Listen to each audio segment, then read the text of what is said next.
here we are, just back from day 3 of the Manx Grand Prix practice. Unfortunately, we didn't get out yesterday due to the Manx weather not playing ball and giving us a bit of a washout, so we spent the day at work instead. But gladly got out again today.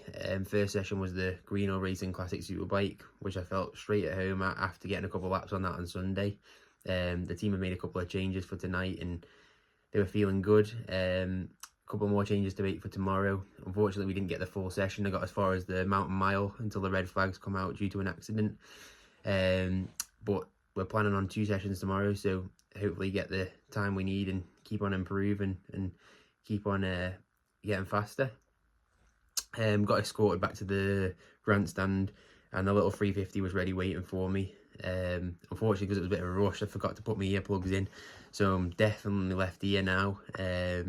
And yeah, had a bit of fun on that. Went another mile an hour quicker, learning how to ride it around the corners. Should I say just not shut off? But yeah, no, it's been a good evening. Like you say, it would have been good to get a full session on the Classic Superbike, but just glad the fall is okay, and hopefully we have the required marshals tomorrow and the Manx weather plays ball again and get the laps we all need. See you tomorrow.